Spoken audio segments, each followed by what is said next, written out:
Independence then versus now. Our ancestors fought for political independence. अंग्रेजों से आज़ादी चाहिए था. Today our definition has changed dramatically. For some, independence means boss से छुट्टी.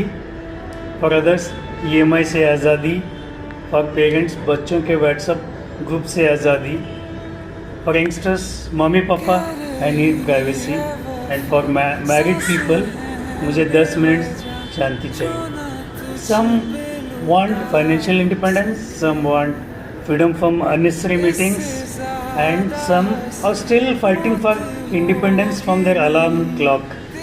But jokes apart, the meaning of independence may change with time.